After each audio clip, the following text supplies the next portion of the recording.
3 years ago, the COVID-19 pandemic hit us. 3 years on, it continues to dominate headlines. This year has been no different. We're getting you this report on how the year has been as far as this infection is concerned and what to expect in the year 2023.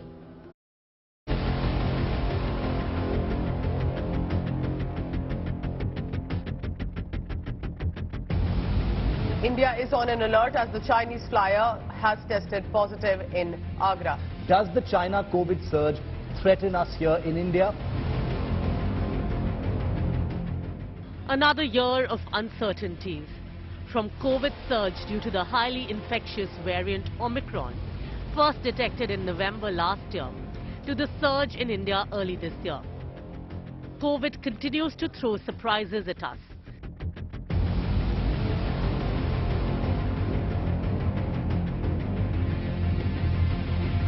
End of 2022, December 30th to be precise, marks 3 years of the pandemic when China informed the World Health Organization about the presence of a mysterious pneumonia seen in China's Hubei province, particularly in Wuhan.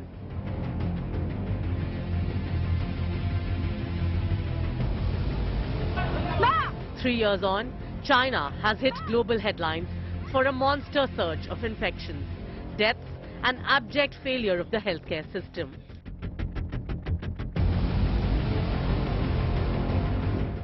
End of 2022 saw a surge in cases of the infections in China, making the country the big COVID mismanagement talking point.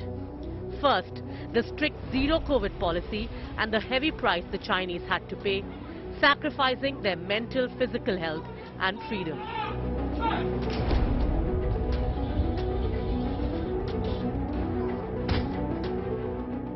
To civil disobedience against zero COVID, and then to lifting of the norms leading to mayhem, the Chinese people have seen it all.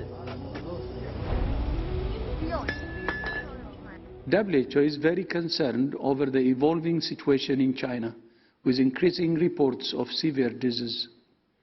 In order to make a comprehensive risk assessment of the situation on the ground, WHO needs more detailed information on disease severity, hospital admissions, and requirements for ICU support. There are projections that up to 1.5 million could die in China from COVID-19 in the next few months.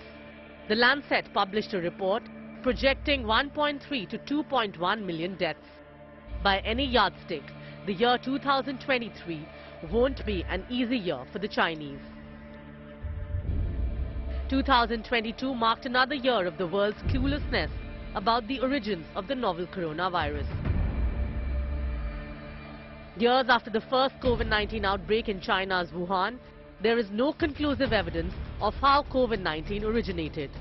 It was initially said with a fair degree of certainty, but without evidence, that the virus jumped into humans from bats.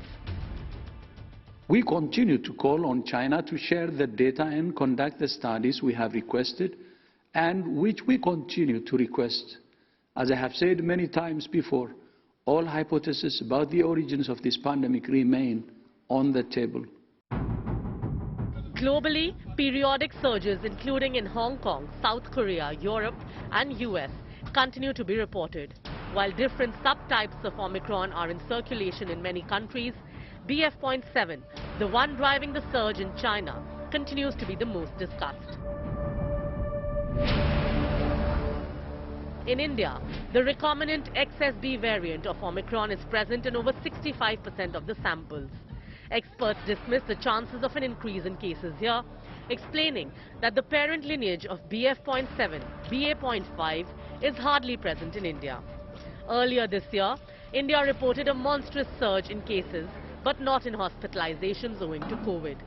It was clear that BA.1 and BA.2 were the subtypes of Omicron that drove the surge. In India, hybrid immunity, the combination of immunity from having recovered from a COVID-19 infection and generated by vaccination, is believed to provide substantial protection from severe disease and death from COVID-19. BF.7 has been in circulation and has not led to a surge in India, owing to high levels of hybrid immunity and higher vaccination rates. India, however, is not taking any chances. None whatsoever. The country has worked on preparing for a possible surge, from mock drills to checking preparedness at hospitals, initiating random testing at airports to even rolling out the nasal vaccine.